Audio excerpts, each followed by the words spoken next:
Em seguida, temos Fuvest São Paulo.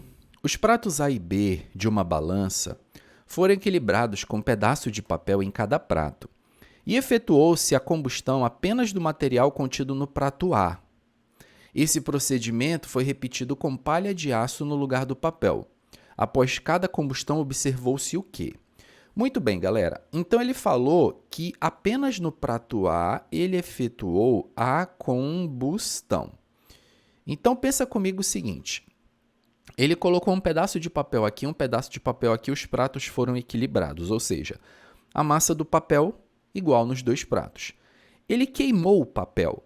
Eu preciso que você lembre que papel é um material orgânico. Papel tem celulose, celulose é um material orgânico, tá? Quando você queima um material orgânico, os materiais orgânicos, eles têm carbono. Quando você queima alguma coisa que tem carbono, lembra que queimar é uma reação com o oxigênio do ar, você produz o CO2 e o CO2 é um gás. E por ser um gás, ele vai embora da reação. Vai embora. Se ele vai embora, significa que o papel depois de queimado ele vai pesar menos do que o inicial. Então, no lado A, o A vai ficar acima do B, porque o papel aqui vai ficar mais leve.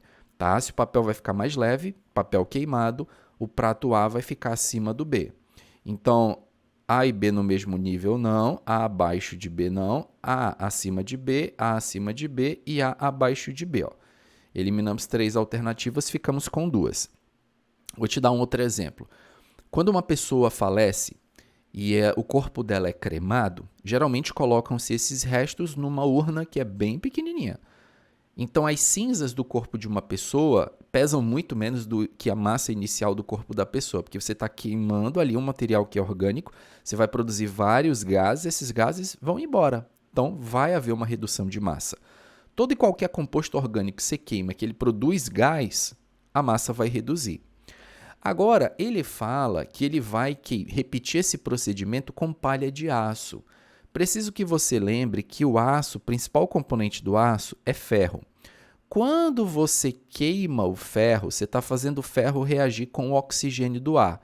Você vai formar, da mesma forma que com o CO2 você formou um óxido de carbono, aqui você vai formar óxidos de ferro. Pode ser o FeO, pode ser o Fe2O3. E o grande detalhe é que os óxidos de ferro, eles são óxidos iônicos, porque você tem aqui um metal, que é o ferro, ligado a um ametal, que é o oxigênio.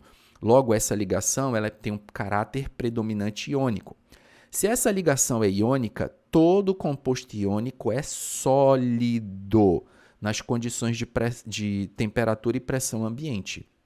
Então, quando você queima o ferro, você não produz um gás, você produz um sólido. E esse sólido é mais pesado do que o ferro que lhe deu origem, porque o sólido que você está pesando, ele tem um oxigênio aderido a ele. O ferro sozinho aqui, ó, ele tem uma determinada massa. Agora, quando o ferro reage com oxigênio, essa massa residual aqui ela vai ser maior.